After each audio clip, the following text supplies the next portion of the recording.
Sa araw na ito, muling gagampanan ng Senado ang isa sa mga pinakasagradong tungkuling iniatas ng saligang batas. Ang pag-upo natin bilang isang impeachment court para litisin at husgahan ang pangalawang Pangulo. Kinikilala ng ating saligang batas na may mga opisyal na may hawak ng kapangyarihan at pananagutan na napakabigat. Para sa kanila lamang itinakda ang impeachment bilang tanging paraan para sila ay panagutin. Article 11, Section 2 of the Constitution enumerates these officials: the President, the Vice President, the members of the Supreme Court, members of the Constitutional Commissions, and the Ombudsman. They are not ordinary public officers. According to the late former Senate President Juan Ponce Enrile, they hold, quote, the highest and most sensitive offices of government. They may be removed from office only upon conviction for offenses of the highest constitutional gravity: culpable violation of the Constitution, treason, bribery, graft and corruption, other high crimes, or betrayal of the public trust. Impeachment is a means to preserve constitutional government through the removal and disqualification, if so warranted, of an unfit official from a position of public trust. 5 opisyal pa lamang ang na-impeach ng Kamara de Representantes sa ating kasaysayan sa ilalim ng 1987 Constitution. Una, si dating Pangulong Joseph Estrada noong 2001 na ang paglilitis ay naungusan ng mga pangyayaring humantong sa EDSA 2. Ikalawa, si Ombudsman Mercy Gutierrez noong 2011 na nagbitiw bago pa man mabuksan ang kanyang paglilitis ng Senado.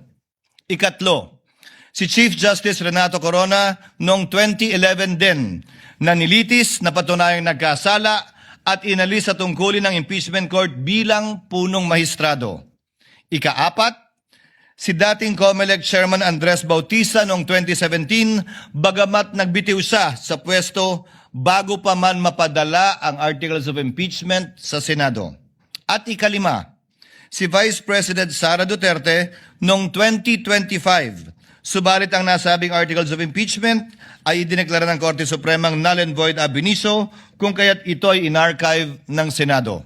Siya ay muling na-impeach sa kasalukuyang taon at ngayon nahaharap sa paglilitis na ito.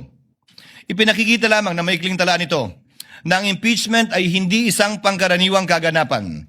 Turing nga ng Korte Suprema, quote, it is the most difficult and cumbersome mode of removing a public officer from office. Subalit, ang paglilitis na ito hindi lamang hindi pangkaraniwan, ito ay tunay na bukod tangi. Bakit? Una, si Vice Presidente Sara Duterte ang kauna-unahang opisyal na 2 beses na na-impeach ng mababang kapulungan.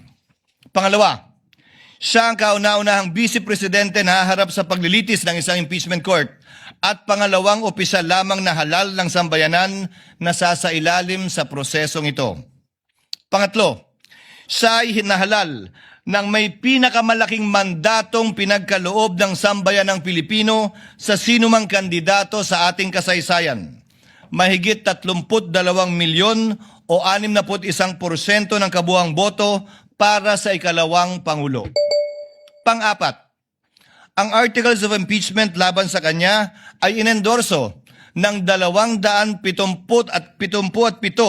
na miyembro na kumakatawan sa ating mga mamamayan mula sa iba't ibang distrito at sektor at ng ating bansa. Nakatumbas ay mahigit 80% ng kabuuan ng Kamara de Representantes. Terminating an elected mandate before the end of its term is among the most drastic acts our constitutional democracy can undertake.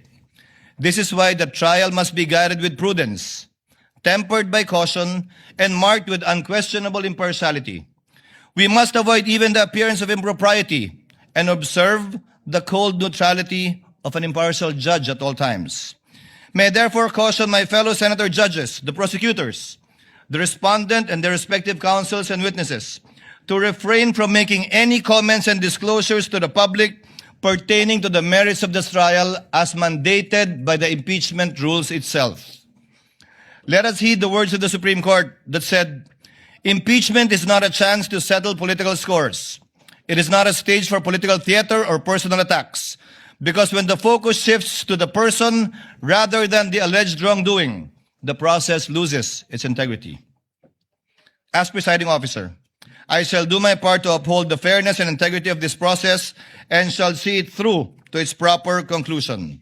At this point, I would like to thank my colleagues for their trust and confidence. I did not seek nor did I ask for this responsibility, but neither will I shirk from fulfilling this duty without fear or favor. This now brings me to the threshold questions that will guide the conduct of this trial and the rulings of the chair. First, what is the number of votes needed to convict the respondent? Second, what is the quantum of proof required to sustain a judgment of conviction or acquittal in these proceedings? Third, how strictly or liberally will this court apply the rules in resolving questions of procedure and evidence? On the first issue, the Constitution provides that no person shall be convicted without the concurrence of 2/3 of all the members of the Senate. With 24 members of the Senate, a literal interpretation of this means that conviction requires the affirmative vote of at least 16 senator judges. This literal interpretation finds direct support in the 2000 case of Bayan versus Zamora, which concerned the Senate's compliance with the 2/3 vote required to concur in a treaty. Despite having only 23 incumbent senators at that time, then Senator Gloria Macapagal Arroyo was elected as vice president. Therefore, there were only 23 senators. The court held the charter provides that the Senate shall be composed of 24 senators. Without a tinge of doubt, 2/3 of the figure, or not less than 16 members, is an unquestionable compliance with the requisite number of votes mentioned in Section 21 of Article 7. It behooves, therefore, all of us to observe the same fidelity with the Constitution in this trial, which affects not only the mere ratification of a treaty, but more so affects the substantial rights of the respondent, as well as the sovereign will of the people as expressed in the overwhelming mandate given to her. This is the prevailing law today, and whether we agree with it or not, we must abide by it. However, those who disagree are not without recourse, because this is without prejudice to the right of any party who holds a different view to seek judicial relief. And should the Supreme Court, who possesses the sole authority to interpret the Constitution by virtue of its power of judicial review, render a different ruling on this question other than what the chair has stated, this court and this representation shall faithfully abide by that ruling of the Supreme Court. On the question of quantum of proof, given that impeachment is a sui generis constitutional proceedings, the standards of proof that govern administrative, civil, and criminal proceedings do not apply. However, this does not mean that senator judges shall rely solely on their conscience in deciding this case. No less than the Supreme Court also said that, quote, decisions regarding whether to acquit or convict must be based upon clear charges supported by sufficiently clear and convincing evidence. Furthermore, let me be clear that the burden of proof in these proceedings rests upon the prosecution. It does not and will not shift. The respondent is afforded the presumption of innocence and has no obligation to disprove the charges against her. Finally, we turn to the application of the rules of court in these proceedings. Rule 1, Section 6 of the Rules of Courts provide that the rules shall be liberally construed in order to promote their objective of securing a just, speedy, and inexpensive disposition of every action and proceeding. We are also guided by the Supreme Court's Bench Book for Trial Judges, which reflects a long-standing principle of adjudication. In case of honest doubt about the admissibility of evidence, it is a better policy to rule in favor of admission and let the senator judges decide whether to give it little or no weight when deciding upon the case in the final outcome. But let me be clear. A liberal construction of the rules is not a license to ambush the opposing party, bypass due process, or introduce unverified evidence that would prejudice the fair and orderly conduct of this trial. Accordingly, consistent with the demands of due process, fair play, and the orderly administration of justice, the chair will construe the rules liberally so that, number one, the prosecutors may be able to adequately present their case, that the respondent may be able to rigorously test it. Number three, that the senator judges may be able to weigh the evidence for themselves. And fourth, so that the Filipino people may hear the whole and impartial truth regarding the allegations against the Vice President. Let us remember what our oath requires us, to do impartial justice according to the Constitution and the laws.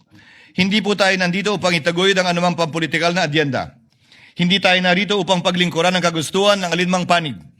Narito tayo upang alamin ang katotohanan at sa pamamagitan nito, mapairal ang hustisyang walang kinikilingan. Ang tungkulin natin bilang mga hukom ay hindi maaaring talikuran. Sa gitna nito, batid ko ang mga problemang kinakaharap ng ating bayan na patuloy natin dapat pa rin pagtuunan ng buong pansin at hanapan ng solusyon. Tayo ay mga senador bago tayo umupo bilang mga hukom at mananatili tayong mga senador na patuloy na magsusumikap na tugunan ang mga pangailangan ng ating mga kababayan bilang Senado at hindi mababago ito. Kaya't aking hiling at dalangin na huwag sana malunod ang diwa ng pagkakaisang nagbigis sa atin, gaano mang katindi ang mga debate at pagtatalo sa hukumang ito.